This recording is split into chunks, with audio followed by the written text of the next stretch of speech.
सच की आवाज, कानून की नजर। आप देख रहे हैं पुलिस टुडे न्यूज।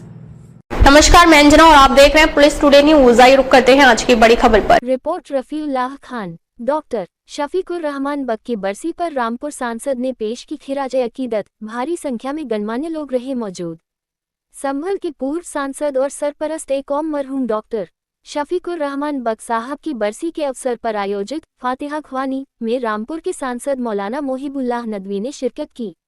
सांसद नदवी ने संभल पहुंचकर मरहूम सांसद के लिए मगफिरत की दुआ की और मुल्क व कौम की तरक्की की दुआ मांगी। इस कार्यक्रम में समाजवादी पार्टी के विधायक मोहम्मद फहीम इरफान कमाल अख्तर साहब, मौलाना मोहिबुल्लाह नदवी साहब सांसद रामपुर। इस फातिहा ख्वानी में रामपुरा की महान हस्तियां ने भी सांसद मोहिबुल्लाह नदवी के साथ शिरकत की, जिनमें सांसद प्रतिनिधि advocate Mehboob Ali Pasha, Ayub Haji, Hafiz Noori, doctor Maktoob Ahmad, Nasir Khan, Jameel Saifi, Asif Ali, doctor Mehndi Hasan, doctor Riyasat, Suhail Zuber, Sheikh Ali आदि मौजूद रहे।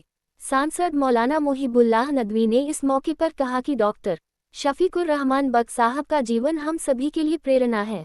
उन्होंने ताउम्र, सच्चाई और इंसाफ का साथ दिया। आज उनके जाने के बाद जो रिक्तता पैदा हुई है उसे भरना मुमकिन नहीं है। उपस्थित सभी लोगों ने उनके द्वारा किए गए समाज सुधार के कार्यों को याद किया और उनकी विरासत को आगे बढ़ाने का संकल्प लिया। मौलाना साहब, आज बग साहब की दूसरी बरसी पर पहुंचे हैं, क्या कहना चाहेंगे? 2 वर्ष बीत चुके हैं बग साहब को इस दुनिया से जाए हुए। आज भी मरहूम डॉक्टर शफीकुर रहमान बग साहब कायदे मिल्लत, उनकी दिलों में याद वैसे ही ताज़ा है जैसे जब वो इस दुनिया में थे। उन्होंने हर कोई बेबाकी और जिस जुर्रत के साथ ऊपर चलने का, हक को बुलंद करने का एक तरीका दिखाया है, हम सब उस पर चलने की कोशिश करें। मौलाना साहब, हाल ही में तमिलनाडु और दूसरे राज्यों में सरकारें बनी, पश्चिम बंगाल के जो हालात सामने आए, क्या लगता है क्या होने वाला है उत्तर प्रदेश के अंदर? उत्तर प्रदेश के हालात और बंगाल के हालात बहुत मुख्तलिफ हैं। उत्तर प्रदेश की जनता ने अभी 2024 में जिस तरह से अपना फैसला सुनाया है, उससे साफ पता चलता है कि 2027 में एकजुट होकर पूरा पीडीए, जिसमें समाज के सब वर्ग शामिल हैं, वो सब माननीय अखिलेश यादव जी के साथ मिलकर के सरकार।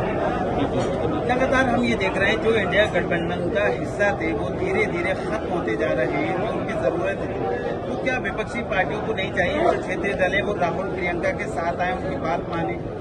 देखिए, एक साथ ही इंडिया अलायंस और इंडिया अलायंस और मजबूत होगा, इसलिए कि विचारधारा कभी खत्म नहीं होती और लोग इस तरह से हालात का सामना कर रहे हैं।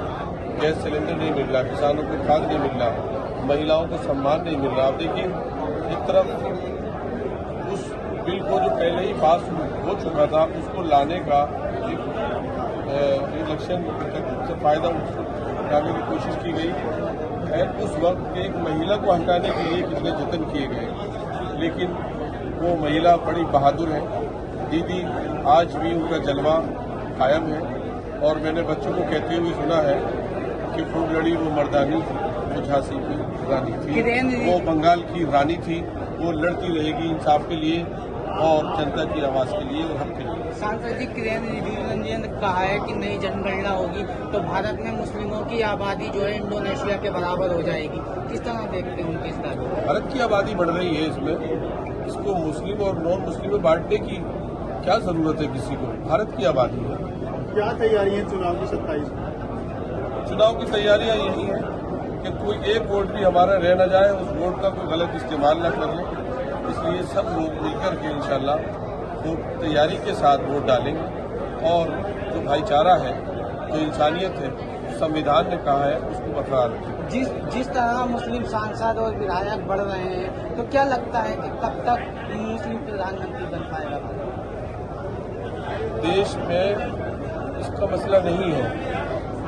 मसला ये है कि गरीबों को इंसाफ मिले, बेसहाराओं को सहारा मिले और इंसाफ, सामाजिक न्याय के राज की स्थापना हो, कॉन्स्टिट्यूशन का बोलबाला हो।